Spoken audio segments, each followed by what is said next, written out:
અંકલેશ્વરમાં હવે નગર સેવા સદનની સામાન્ય સભાને લઈને વિવાદ જોવા મળી રહ્યો છે.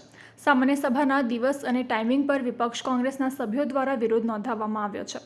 અંકલેશ્વર પાલિકાની બોર્ડ મીટિંગ 25 એપ્રિલ શુક્રવારે રાખવામાં આવતા વિરોધ પક્ષે વાંધો ઉઠાવ્યો છે. આ બોર્ડ મીટિંગમાં 19 કામો મુકાયા છે, જેમાં હિસાબી કામો પણ હોવાથી ભાજપ શાસકો ભ્રષ્ટાચાર સંતાડવા આ દિવસ નિયત કર્યો હોવાનો વિરોધ પક્ષના નેતાઓએ આક્ષેપ કર્યો છે. શુક્રવારે વિપક્ષના સભ્યોએ નમાઝ પઢવા જવાનું હોય એ જ સમયે બોર્ડ મીટિંગ રાખી તેને ઝડપી આટોપી લેવા શાસકો દ્વારા પ્રયાસ કરવામાં આવ્યો હોવાના આક્ષેપ કરાયા છે. શુક્રવારનો બોર્ડ મીટિંગનો સમય બપોરે 2 વાગ્યા પછી કે બીજા કોઈ દિવસે કરવા રજૂઆત કરાઈ છે. આ બોર્ડની મિટિંગની અંદર એટલા કાવતરા છે કે એ સમજી શકીએ, કારણ કે બોર્ડ ચાલવામાં 2-2.5 કલાક નીકળી જાય. એક મુદ્દા હોય, વાત કરવાની હોય, હિસાબી શાખા હોય, એટલે હિસાબની અંદરમાં બધી જાતની વાતચીત કરી અને મંજૂરી હેઠળ જવામાં આવે.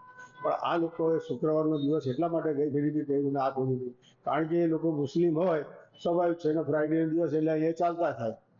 પણ જો આ લોકો ટાઈમ ફેરવશે નહીં તો હું નમાઝ નહીં પડીશ, પણ એના માટે ગામ માટે લડીશ કે અહીંયા ભ્રષ્ટાચાર સંતાયેલો છે. આ સમગ્ર વિવાદ અંગે અંકલેશ્વર નગર સેવા સદનના પ્રમુખ લલિતાબેન રાજપુરોહિતે પણ પ્રતિક્રિયા આપી હતી. પાલિકા પ્રમુખે બોર્ડ મીટિંગ 11 વાગ્યાની અને ઓછા મુદ્દા હોય ત્યાર પછીની 2 દિવસની રજાને ધ્યાને લઈ આયોજિત કરાઈ હોવાનો ખુલાસો કર્યો છે. પહેલી વાત તો છેલ્લા બોર્ડ મીટિંગ શુક્રવારની હતી જ નહીં ને આ વખતે રાખી છે, તો એમાં 11 વાગ્યાનો અમે ટાઈમ રાખ્યો છે. એમાં 2 કલાકનો ટાઈમ છે. એમને નમાજનો 12:30નો ટાઈમ છે. વધારે મુદ્દા હતા નહીં એટલે રાખી છે. ને અમારે ટાઈમ પછી 2 દિવસની રજા આવતી હતી એટલે અમે શુક્રવારની રાખી છે.